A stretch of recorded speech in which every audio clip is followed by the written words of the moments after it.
Strategist.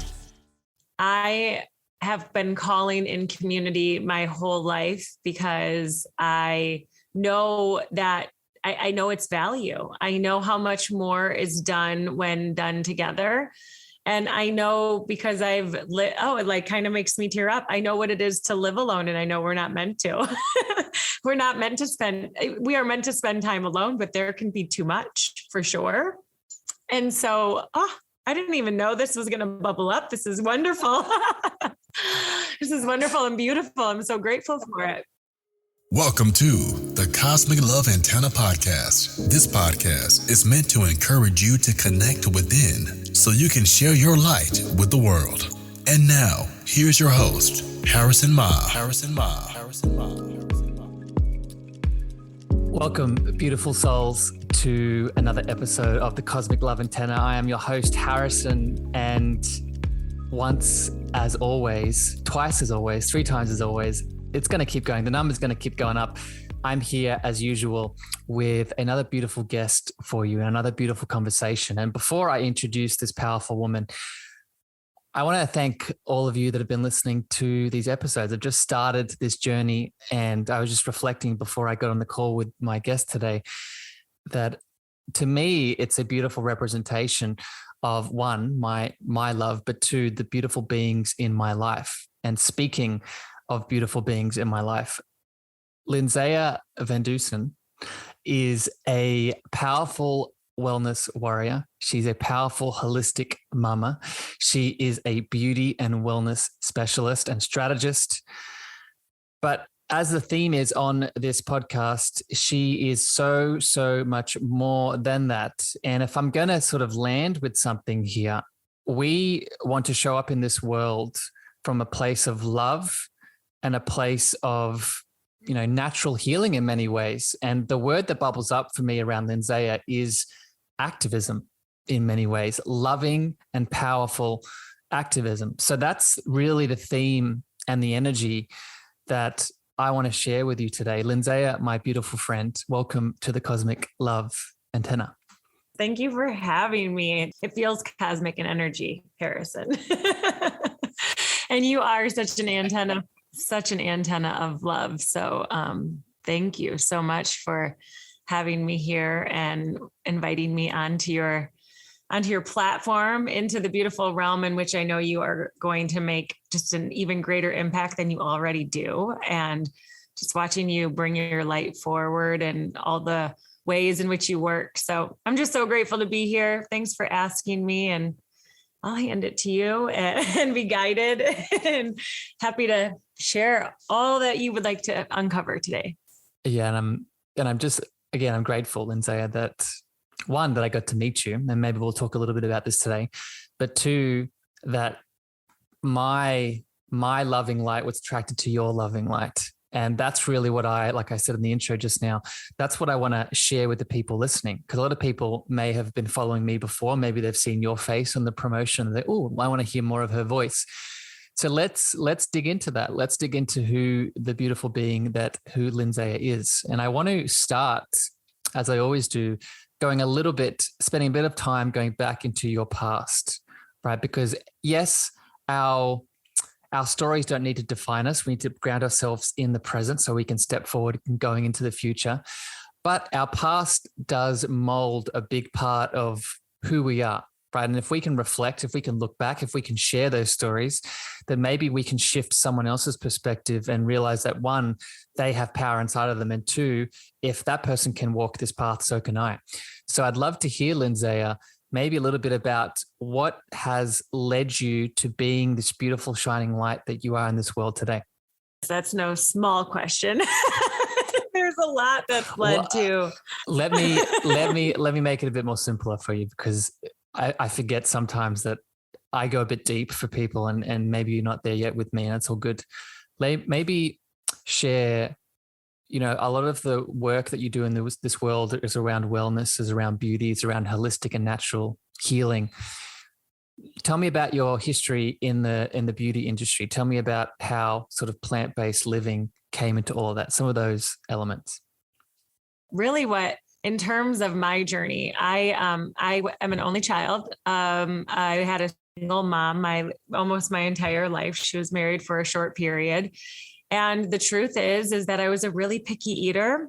My grandma would just say, like, let her eat whatever she wants.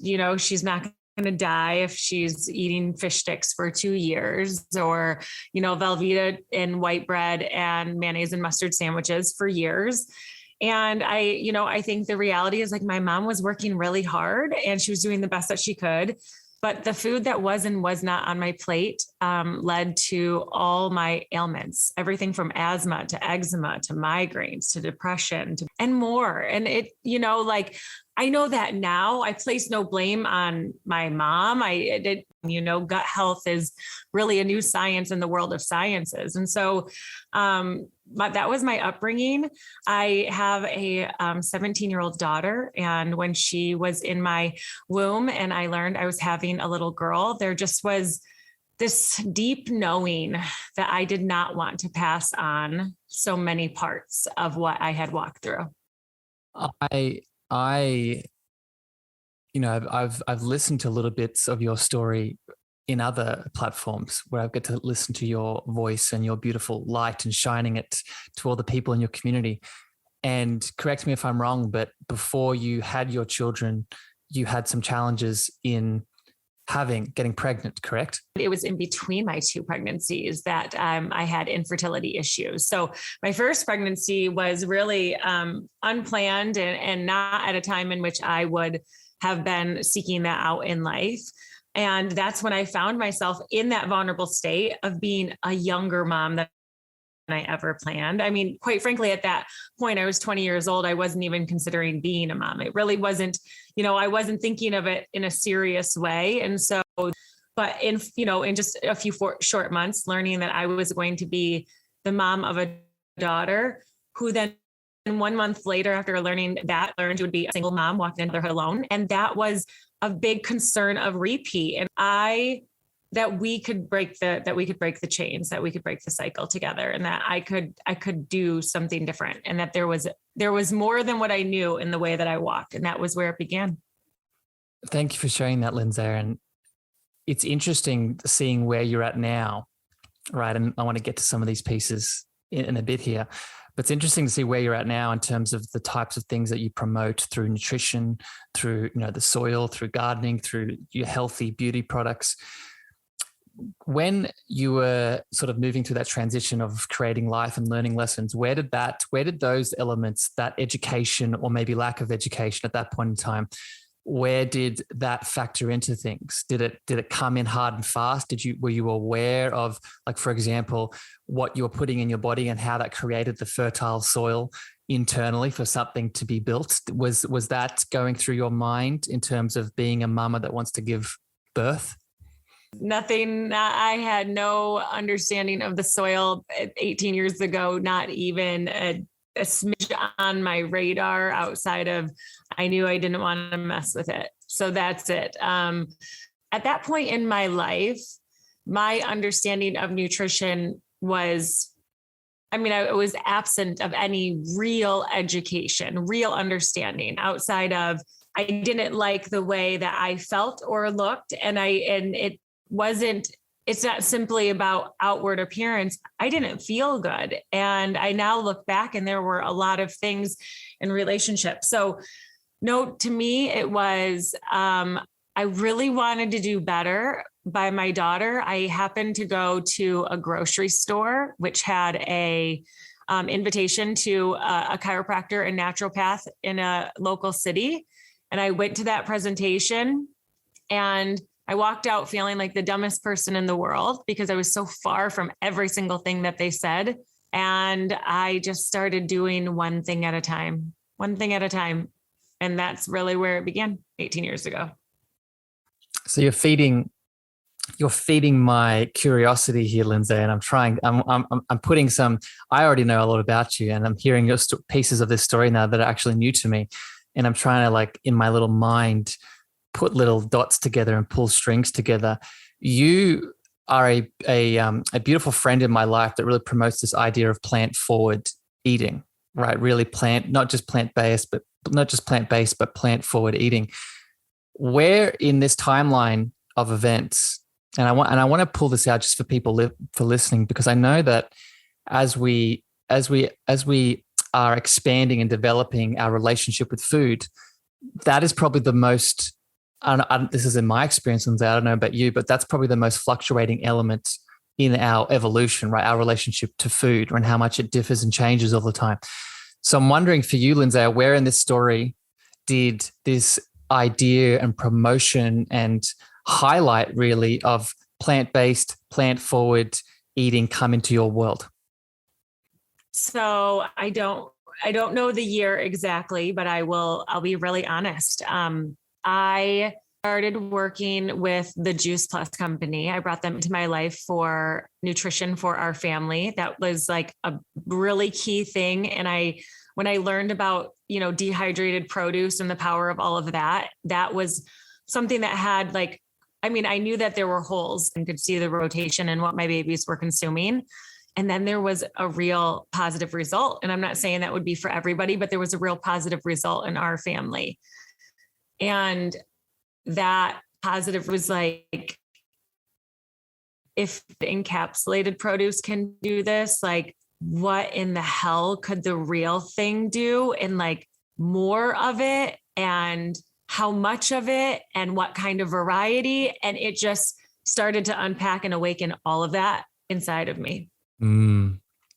So let's go down this little rabbit hole, Lindsaya, and I think this is probably the place where we first bonded. I think this is the little bit of your being that really pulled me to you at first, and since then, obviously, our relationship has gotten deeper in many other ways. But just for people listening, a big part of this podcast, a big part of the cosmic love transformation that I try to promote is we want to connect inwards to our love frequency, so then we can share it outwards and spread it into the world and bring in, healing, bring in relationships, bring in abundance. And one of the core pillars of this transformation is nutrition, is our relationship with food, and more importantly, the alive food. So you have something that you like to repeat, Lindsaya, and it's this idea of good, better, best. And I know that you apply it mostly, and correct me if I'm wrong, with this relationship with food, with this relationship of going out and sourcing good quality nutrients through food to bring into your world. So maybe let's go down that direction and share where did this sort of idea in your mind begin, this saying, and two, what do you think is the importance of it?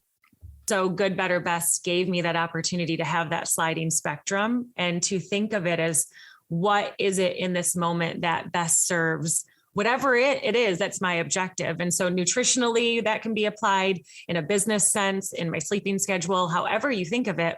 What is that next thing to move that scale in a positive direction? And so good, better, best to me also is, a way where we can categorize food that we often see in our lives. And so it can give better clarity to, yes, good food in terms of the way things are grown. So that's really when I talk about good, better, best in terms of a soil application, because again, it can be applied to any model that we're looking at. And so when we think about soil, good, better, best really becomes how we shop, how we choose the food that we're sourcing, and why that matters, and what the practices are, and what we're missing in food that would be considered good versus what is applied and what is contained and maintained, more importantly, in food that's better. And then when we really get to the best, this is when we're in harmony with great Mother Earth. This is when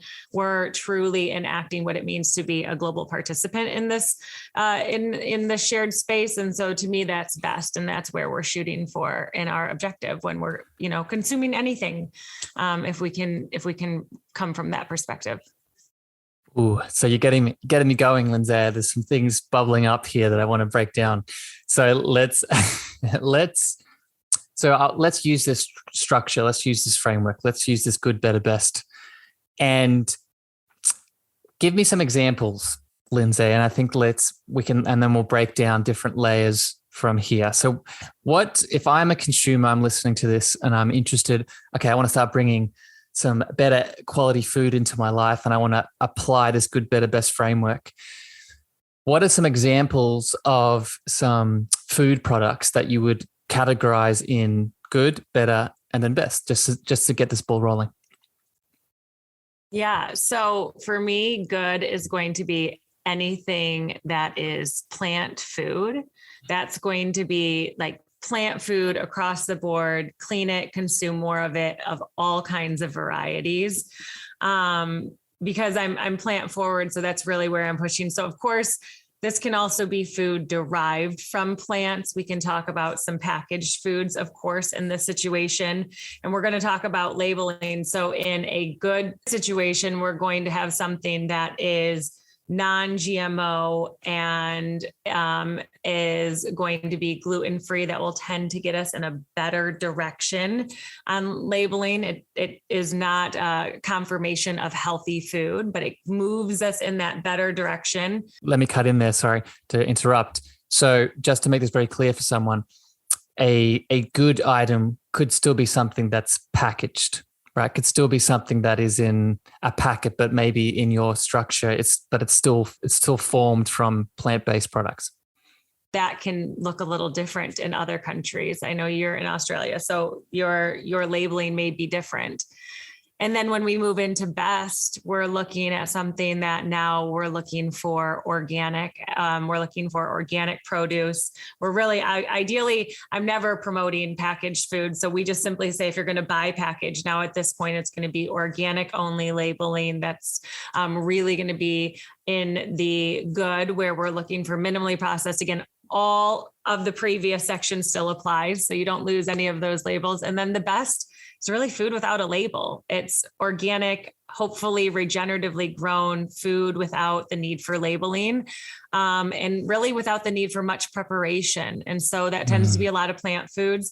I leave the spectrum open for people because I believe in bio-individuality. I also don't believe that everyone has to live identically, but I do believe that plants are the most powerful in healing. And so that's what I like to really share. I want people to, first of all, there's a few things that I want people to take from this. First of all, the idea of how most of our ancestors, right? And we could have a conversation about animal products, and maybe that's another type of episode we could do. But I just want to take the plant perspective into this, and just the detoxification power of them. Right. Most of us, if we're not eating in that best category of a live food, like, just to be fully transparent, there's nothing in my fridge now that lasts over a week. Right. If I don't clean out that fridge, then things are going to start going off. And that's what Lindsaya is talking about, meaning that alive foods, they're alive, and packaged foods, they're dead most of the time. Right. So it's that vitality that gives us the life force inside of us. But going back to the detoxification element, if we are eating lower on that scale, and this is not a shame or a guilt thing, you do what you need to do and you're constantly working yourself up, right? I know that's a big part of what you teach, Lindsaya. But I just want to make this very clear.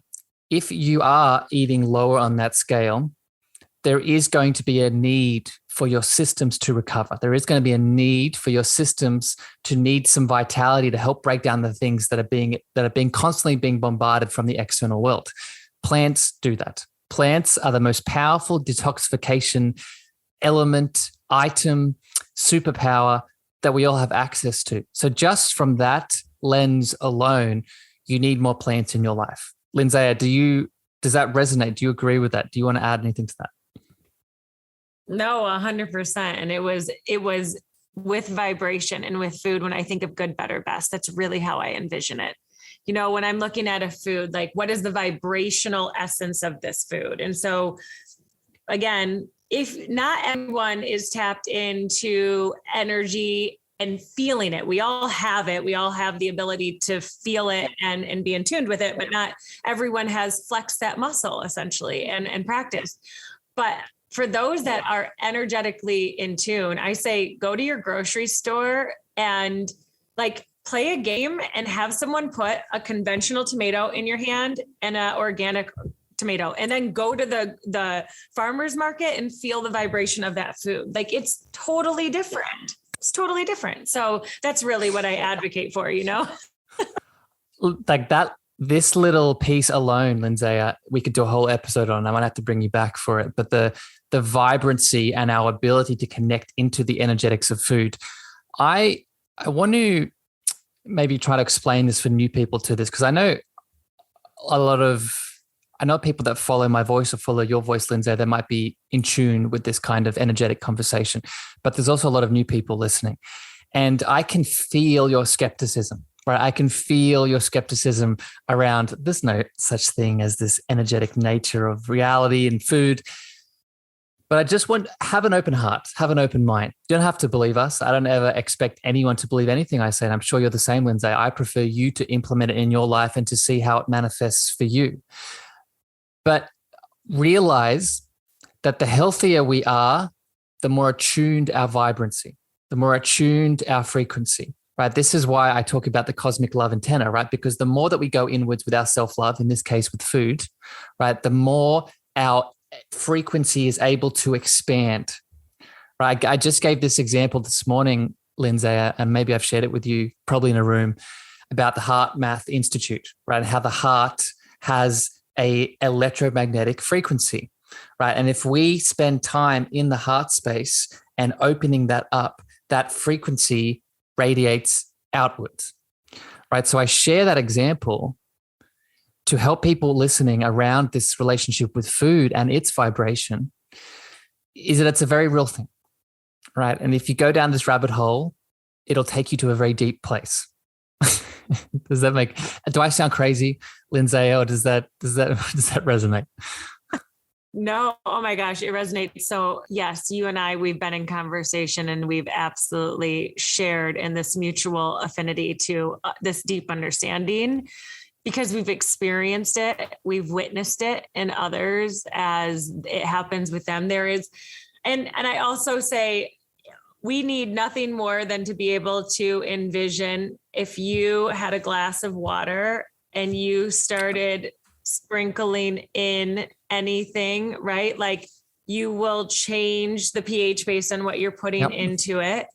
And we can envision that, and yet somehow get disconnected to the idea that the same thing is like what we're putting in, we become. Like it's not, there's no difference to like, if this cup of water, if I start putting something in, it will become that. And whatever I am putting in, I will become. And so there's a vibration to all food sources, no matter what, like where the source is. And to me, the idea is to serve our highest vibration by putting in the highest vibrational food. I would, if people are interested in this and you're listening to Lindsay, you're like, I still don't, I feel her heart, I'm connecting to her beautiful voice, but there's still something that's very skeptical. A resource I would encourage you to go down is Hidden Messages in Water by, I think Masaru Emoto. I think he's the author and the scientist behind it. And in that book, in that resource, there are studies now showing this man did an experiment with a jug of water, and they took screenshots of the molecular structure of that water just in the tub, and then they took screenshots of the water in the tub when they pasted a piece of paper on the outside with the words "I love you" on it, and they looked at the molecular structure and how it changed purely with the intention of the words that were around the water itself, and the structure of the water changed from a very disjointed and disformed structure to a also almost snowflake-like beautiful, structure of love in many ways. And if that doesn't get you going around this relationship with food, remember what is produce? It's mostly water. What is us? Mostly water. If that doesn't explain it, I'm not sure what does. So I want to shift gears here now a little bit, Lindsaya, and I want to ask you about something you mentioned before. And I know this is something that you're also very passionate about, and it's this relationship with the soil itself. So we were talking about good, better, best. And at the end of your scale, you talked about organic and even biodynamic farming. And for a lot of people listening, these might be, I mean, I'm sure most of us are familiar with organic, but I'd love to throw to you, Lindsay, to maybe explain, one, what does organic really mean? And two, how does the soil play a role in the vitality of the things that we're putting into our body? Yeah. So organic isn't a perfect label, but it's the best opportunity out there as really to ensure that we're consuming less chemicals. And so organic means what is allowed to be done to the soil, that if the seed is not allowed to be genetically modified, if it's organic produce, and then what chemicals are allowed to be in contact with that produce while it's growing. So again, it's not a perfect system, but it is a better system. But it can also, the truth is like anything, if not done in harmony with the earth, it can actually still have detrimental effects, both on the nutrients in the soil and thus the nutrients in the food. And so really what is the beauty of gardening or farming, the way that we're in harmony and we create this nutritionally optimal food, which is high vibration, is by having a lot of life in the soil, not the dirt. And so it's around respecting the dirt as really like we would our own gut health. I always say the soil is the microbiota. That's where the microbiota of Mother Earth lives. And so when we think about, what is the life within which this life is emerging, the plant that we're consuming, we want that to be nutrient rich and diverse. And, and the soil needs to be, there's a lot that goes into it, and it isn't a perfect science. Like there's always, what I've learned is like, as a gardener and farmer, you're just always learning. You're just learning the best because climate is changing, environment is changing. There are some things like I could never be USDA organic. I live too close to people who choose to, still spray True Green on their garden or on their grass. And so there's some things that are uncontrollable.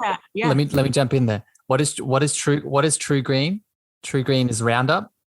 It's like Roundup. Well, so a lot of people don't think so, but it's like a lawn fertilizer. So a lot of people, we've come to believe that, as we moved from living in the country and farming and we became city dwellers, it became a sign of affluency to have a well-kept yard. Yep. And that well-kept yard has depleted the nutrients, AKA soil, making it virtually impossible to really have great gardening, and expose us to a whole lot of chemicals that then bleed into our waterways and more. So it's like all interconnected and it's one big circle that you can't speak of one part without immediately bleeding into the next because it's so connected.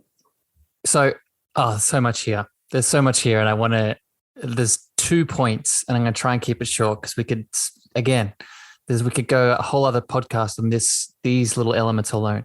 But the first point I want to make sure people heard of what you just shared is the soil's role in the vitality of the produce that we eat.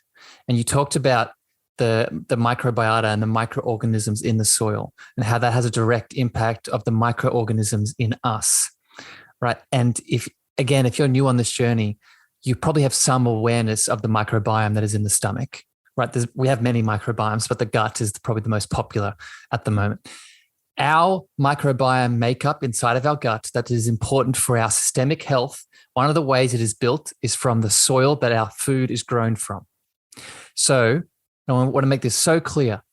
If we are eating produce that has been sprayed with chemicals that are there that destroy the bacterial diversity, all of it, right? Not just the bacteria, the fungal, the parasites. Remember, it's not about good or bad. It's about the balance.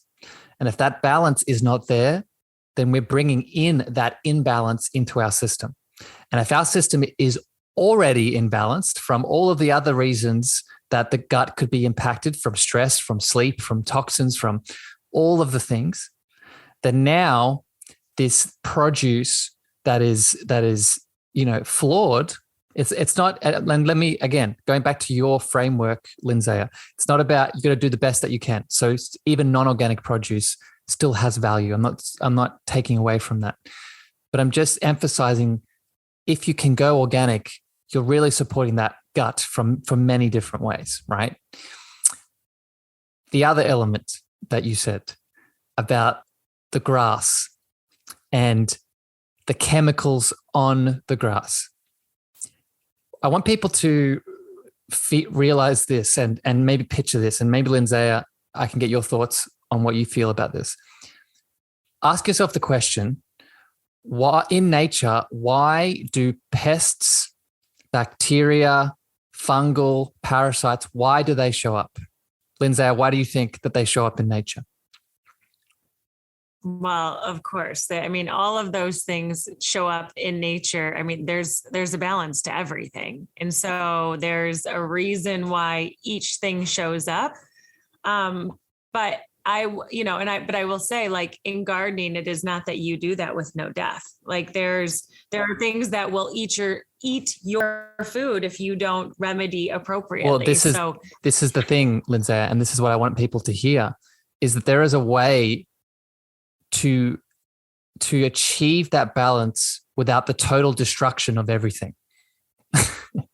Right? So the parasites and the fungal and the pests, they show up, and our automatic response is poison and kill everything. So now the thing can grow. But we then forget about, okay, what have we destroyed in the process of getting rid of those pests for some time?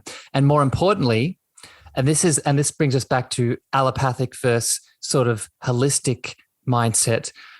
We've fixed the symptom, so we've fixed the pest that is showing up, but we're overlooking the root cause in which they're there in the first place.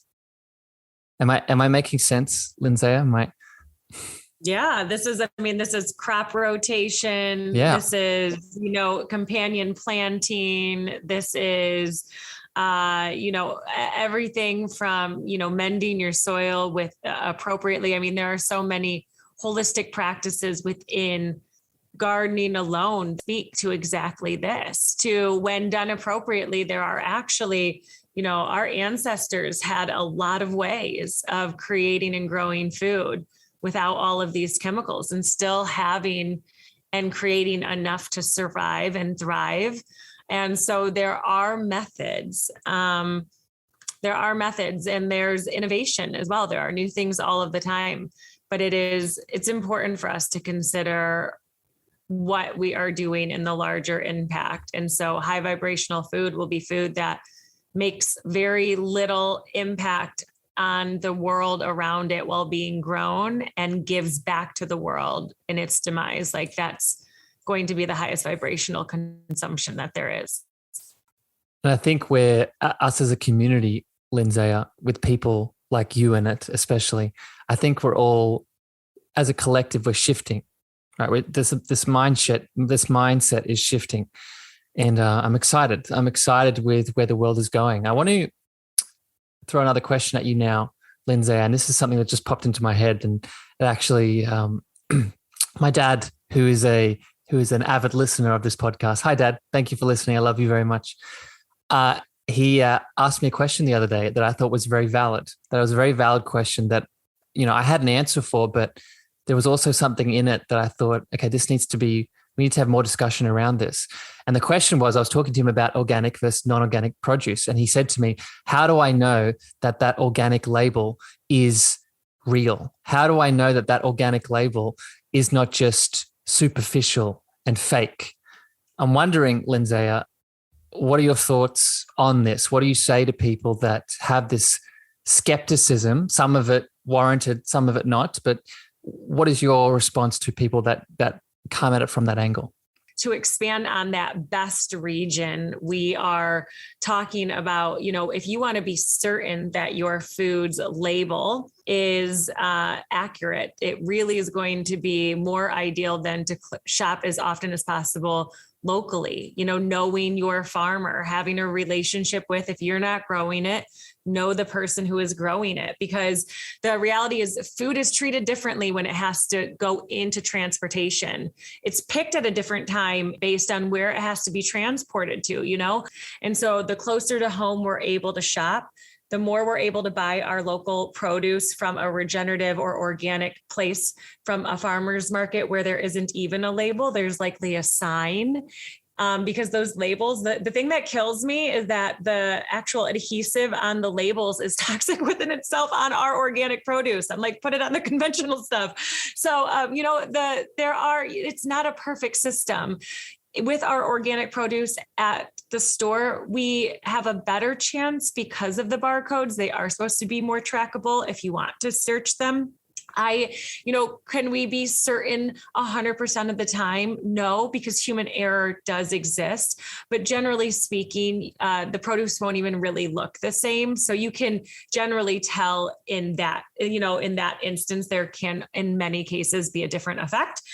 The better is that organic produce, like I said, and then the best is going to be locally grown or regeneratively grown. So it's interesting. And I love your response, Lindsaya, and I had a similar response. And I would add two things on top of this. One, I want to emphasize that communication piece that you just talked about. And even if it is, so obviously going local where that communication can be easy, but also calling them up. Right. So calling up the certification, maybe getting aware of what it means to be certified, and just being that crazy person or that annoying person maybe at first that is asking, right? Because you're paying for these things. It's much like the health industry. We often forget our role, right? We feel like we're out of control in the process, but we're the paying customer. So call them, ask, what is the certification? What does it mean? And test them is what I would do. I also want to emphasize the energetics of it again, right? So as you start getting more healthy, you're actually gets to the point where you can feel the difference, right? So you're not going to need to do this annoying part. You're actually going to know. I know for me now, and maybe Lindsaya, you can relate to this. When I eat sort of the organic celery that I have versus the non-organic celery, I can taste it straight away, right? I can feel I can taste the substance in it in many ways. And I want to just emphasize that for people listening, is that is going to shift as well. Lindsaya, you've mentioned biodynamic and regenerative a couple times. And I think people listening to this still might have some idea of these words and some awareness. But do you want to break that down for maybe new people to this? What does it mean? We understand organic based off what we've been talking about thus far. But what is regenerative and biodynamic? What are those sort of those monikers and titles mean on a piece of produce? Yeah. So biodynamic and regenerative are based on the continent. Those are interchangeable for a lot. So they mean one of the same. So just for many people that are listening, if you're unaware, but in terms of that, what that means is that plant was grown in what I call the highest consideration of harmony with its local environment. It was, what was taken into consideration was everything from the soil health to the health and the optimization of water resources, to using livestock appropriately, to do the tending or kneading or moving or fertilizing of the soil.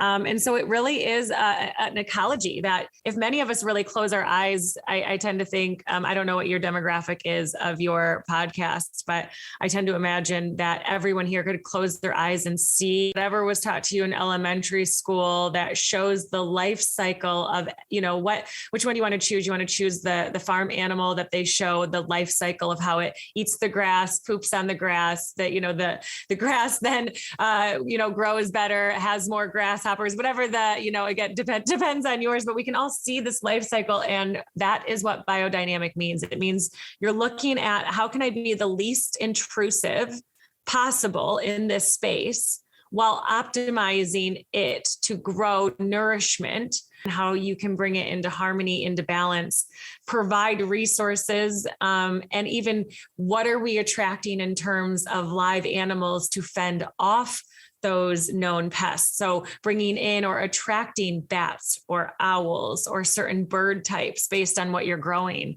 And so it's, and so this goes down to then what flowers and placement of flowers or other edible or attractive things to, again, other live sentient beings that when we call them in for the right purpose, they really do come online to help. And it really is, all of us serving each other that allows for this creation of food that is unparalleled in my belief in it, how it shows up vibrationally and more, and what it allows us to show up as. So, yeah. As you're speaking, Lindsay, I'm imagining the opening scene to Lion King and the circle of light and Elton John on the piano as he's playing it, and the sun is rising, and and it's I'm making a joke, but it doesn't have to be a joke. It doesn't.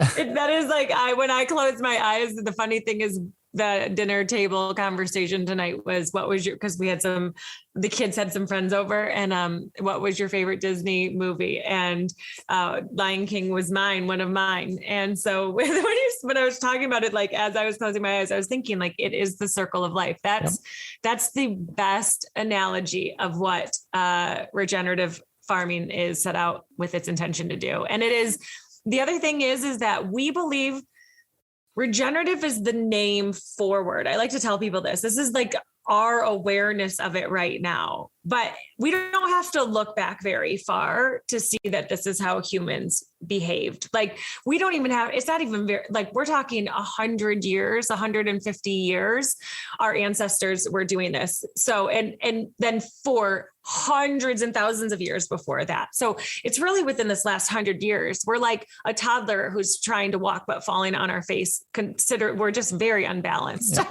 Yep. Could not, I mean, again, so much in there, so much we could go off and so many other little tangents, but it's true. And I think I don't want to be controversial here, but I think there is a programming element of this where we feel like that place that you were just talking about, that ecosystem, that beautiful web of interconnectiveness is a fairy tale that only exists in The Lion King, right? That only exists in a Pixar movie that we put on the screen, but it's not reality. Reality is this ecosystem. Reality is a farm that is not depleted after you grow the produce in it. Reality is a farm where there are animals and plants and humans working together to produce vitality, right? That is what it means to be. I often talk about this, Lindsay, being a holistic human in my health, right? Being mindful of my emotions, being mindful of my nutrition, being mindful of my movement. But it doesn't stop there. That holistic nature, it doesn't stop with the individual. If we decide for it to be so, it spreads outwards, right? It spreads outwards into the environment, into the people that we're around.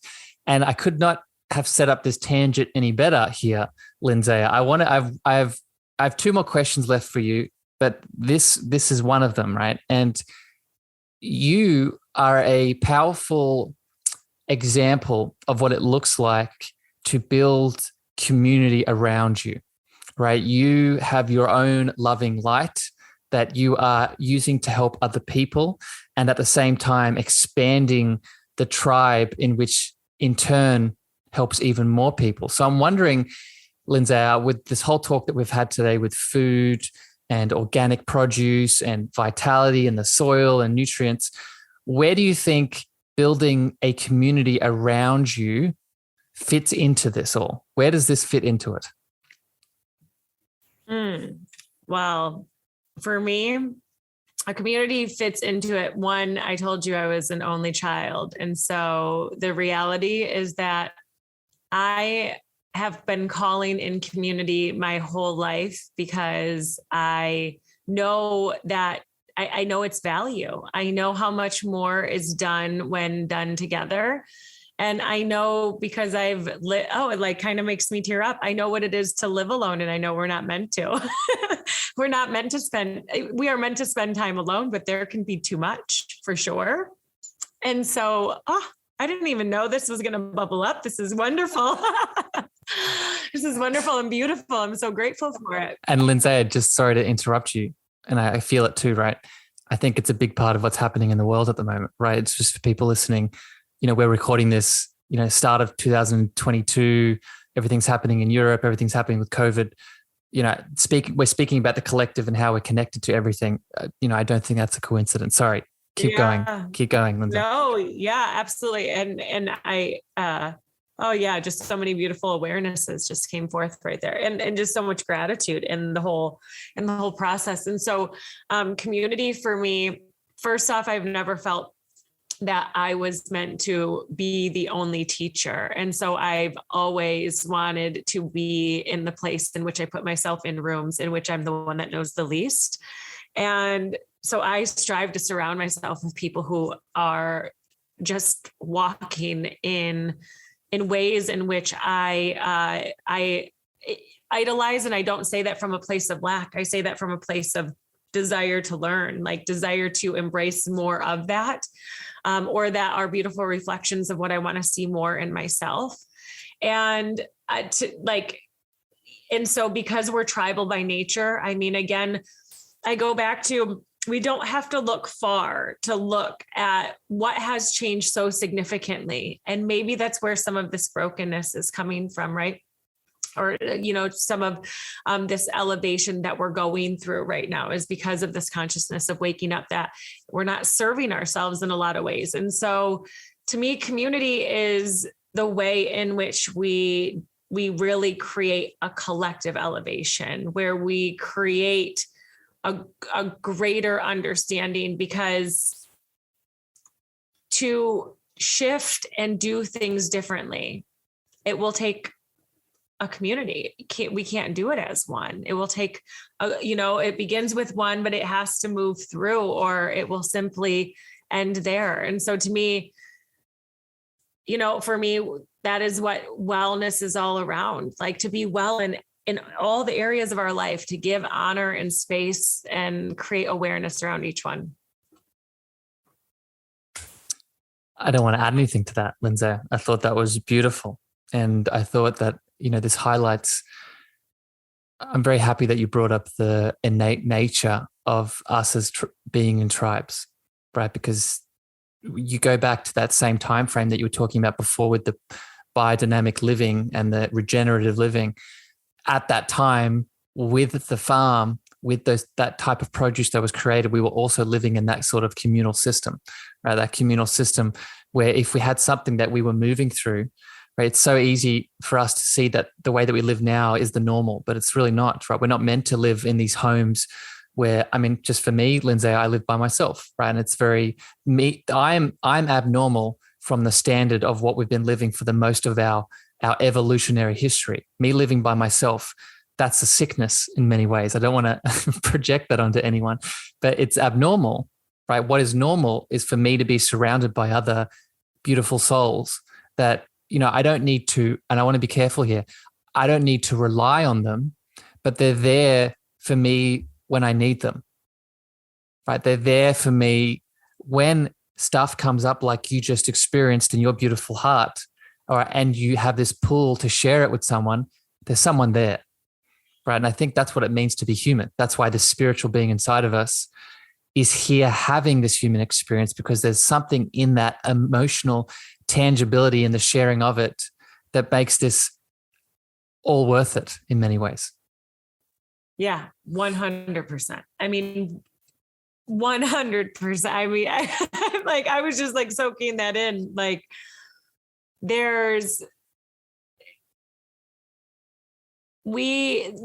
as humans, it is my belief that we come here for this human experience, and the taste, the smells, the touch, the things that we know. And isolation is, again, I don't think that positivity breathes in isolation for eternity, but it doesn't mean never. Like, to be alone and to be with self is something that's very important as well. So that's the power of community to me. And I wholeheartedly, yeah, you just hit on that. I'm like, yeah, Oh, something woke up in me. Thanks, Yep. Harrison. You're welcome. I felt it. There's a reason I had to get that question in. Lindsaya, I have to bring this to a close, but before I do, I want to ask you one more question. And just quickly before I get to that, I know you have a lot of things going on in the world, and what I'll do is, you as the listener, if you've been pulled to Lindsaya's words, you've been pulled to her heart, you've been pulled to her mission, I'm going to put all of her details in the show notes, and you can reach out to Lindsaya. And she always has things going on, from her Facebook community, from her Clubhouse community, from the challenges and the work that she does in the world. So please reach out to this beautiful friend. And I'm not just saying that as someone who's got to spend a lot of time with her. I'm saying that as someone, as you've been listening to, who knows how deeply and profound and in fact impactful this person is. So follow that feeling, follow that pull, see the show notes. Lindsaya, my last question for you is the mission of this podcast is to help people connect into their deep space of cosmic love so they can share that cosmic love with everyone outwards. So I want to ask you here, what is your definition of that LOVE word? SELF. And it's my definition of love, because to me, what I have come to understand is that to love ourselves at whatever level we love ourselves is the highest level we can love others. And so as we want to pour love out into this world, love for me begins with self. And that is our greatest task we are called to in this life. And it is through truly doing that action that we are our ultimate visions and versions of love in this world. So it's self for me. What a beautiful way to end this roller coaster of a conversation, Lindsaya. I thank you so deeply, my friend. It's been so nice to connect with you in general on this podcast, but thank you for coming on to this episode. I love you very much. I want to say thank you to all the listeners who've joined us today. This has been another episode of the Cosmic Love Antenna. I'm wishing you all a wonderful evening, morning, afternoon, wherever you are in the world. I love you very much. Lindsaya loves you very much. And we're out. Bye, everyone. Thank you for listening to the Cosmic Love Antenna podcast. We hope you enjoyed. Be sure to follow Harrison on Instagram, Twitter, and Clubhouse at Harrison Ma. That's Harrison, MEAGHER.